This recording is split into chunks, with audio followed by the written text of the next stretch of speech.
మీ family future కు safe investment అంటే Landora the valley, Kandi, Hyderabad.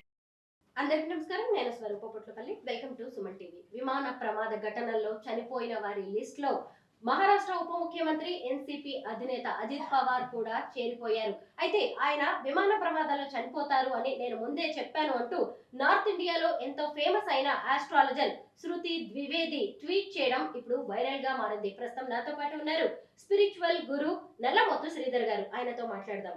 నమస్తే శ్రీధర్ గారు. నమస్తే అండి. ఒక వ్యక్తి చనిపోతారు అని ఇంకో వ్యక్తి పసిగట్టి చెప్పడం అనేది నిజంగా సాధ్యమేనా?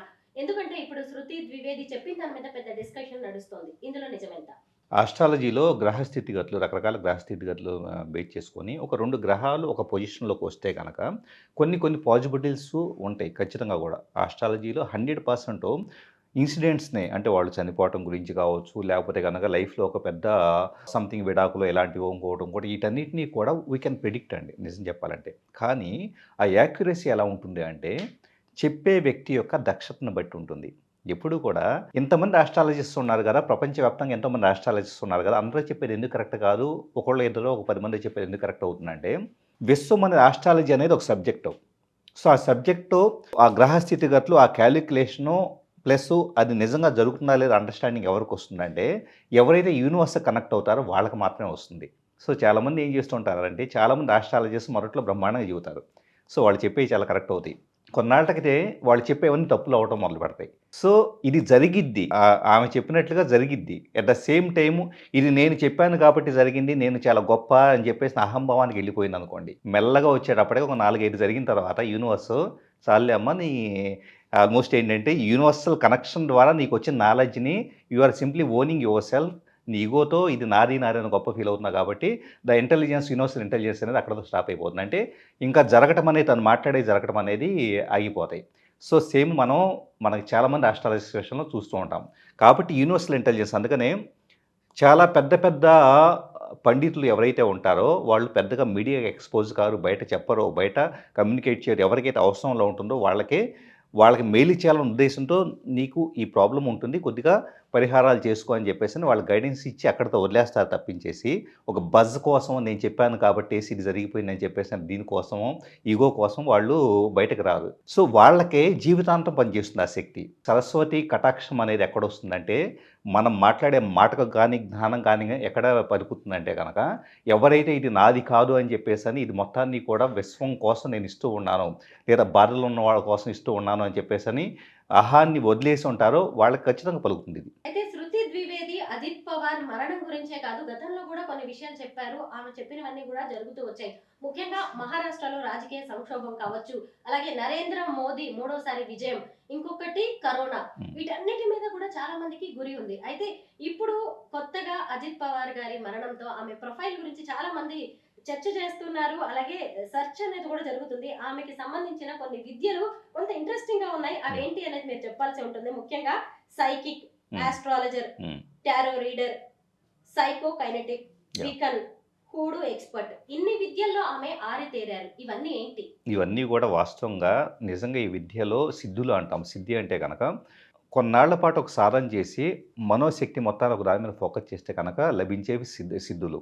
ఉదాహరణకి సైకోకైనెటిక్ అనేదాన్ని తీసుకుంటే, సైకోకైనెటిక్ అంటే ఈ క్షణం నా చేతిలో వచ్చేటప్పటికి ఈ స్మార్ట్ ఫోన్ ఉంది అనుకోండి, లేదా ఒక ఈ స్పెక్ట్స్ ఉందనుకోండి, దీన్ని నేను ఇలా చూస్తూ తదేక దృష్టితో చూస్తూ జస్ట్ దృష్టి మళ్ళించకుండా నా మెంటల్ ఎనర్జీ మొత్తాన్ని కూడా, మనోశక్తి మొత్తాన్ని కూడా దీని మీద ఫోకస్ చేస్తూ ఉంటే ఆటోమేటిక్గా ఇది బ్రేక్ అవ్వటం అలా చేయవచ్చు. అంటే ఏమి చేయను, నేను నా చేతులతో ఏమి చేయను, ఆటోమేటిక్గా అది బ్రేక్ అయిపోతుంది.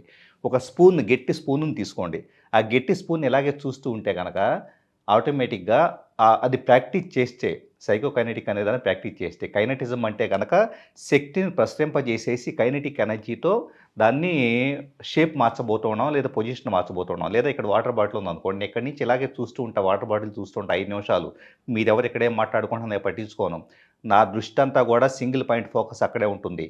ఆల్రెడీ చాలా ఏళ్ల నుంచి అది ప్రాక్టీస్ చేస్తూ ఉంటాను కాబట్టి ఆటోమేటిక్గా ఇక్కడి నుంచేసి బాటిల్ కొద్దిగా ఇలా కదులుతూ ఉండేది.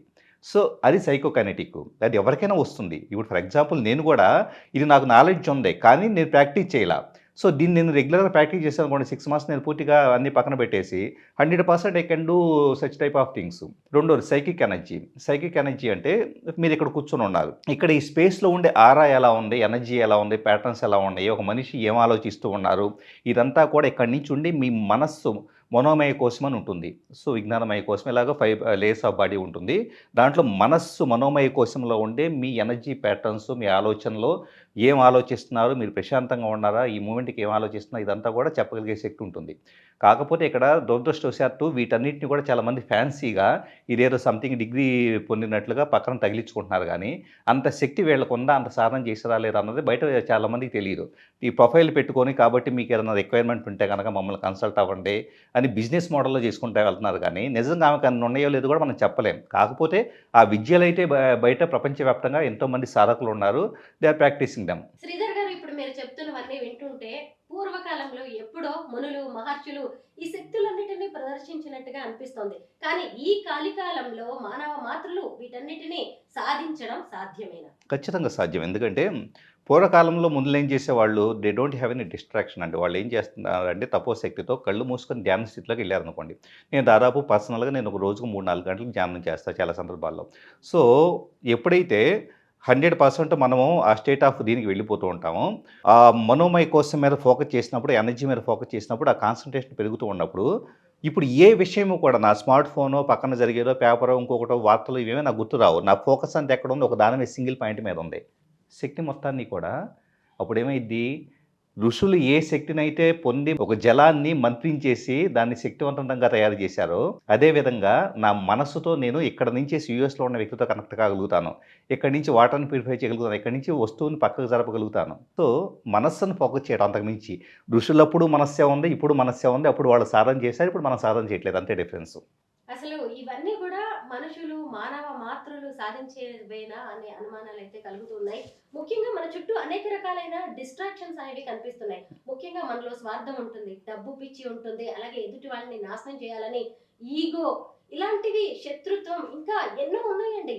ఇంత గొప్ప విద్యల్ని ఎదుటి వాళ్ళ కోసం అలాగే మంచి కోసమే వాడతారా, లేదు అంటే ఎవరైనా నాశనం చేయడానికి కూడా వాడే అవకాశం ఇప్పుడు ఉంటుందా? క్షుద్ర శక్తులు మనం చూస్తూ ఉంటాం. ఉదాహరణకి దశ మహావిద్యలో ఎంతో శక్తివంత అమ్మవార్లని పూజ చేసేవాళ్ళు కూడా ఉంటారు.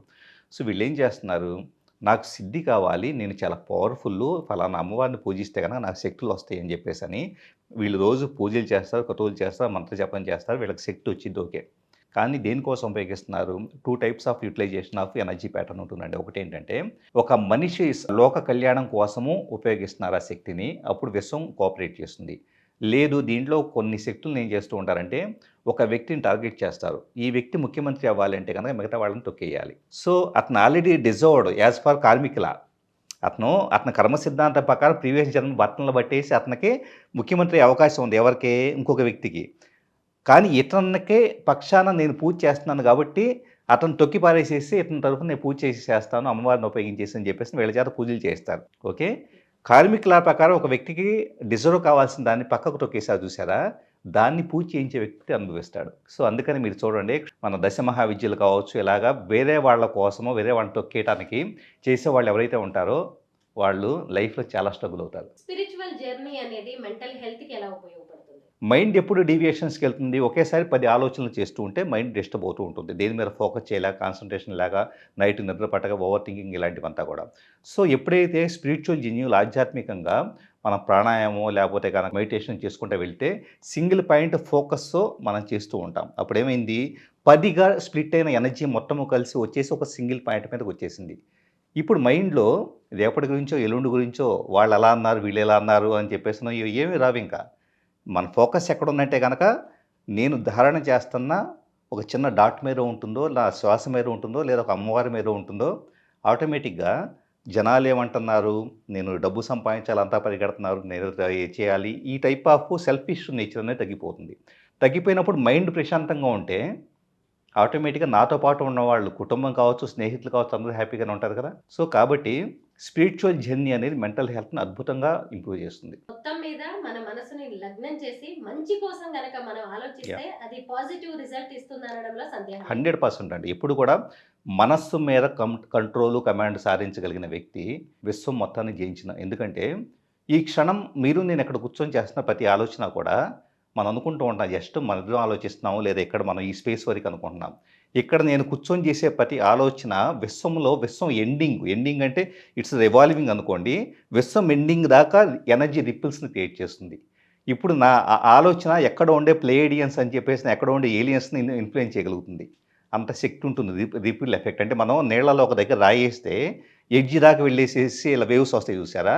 అలాగ ప్రతి ఆలోచన కూడా విశ్వం మొత్తాన్ని కదిలించగలిగిన శక్తి ఉంటుంది కాబట్టి మీరన్నట్లు మైండ్ మీద కంట్రోల్ సాధిస్తే విశ్వాన్ని గెలుచుకోవచ్చు. చాలా బాగా చెప్పారు. Thank you so much Sridhar గారు.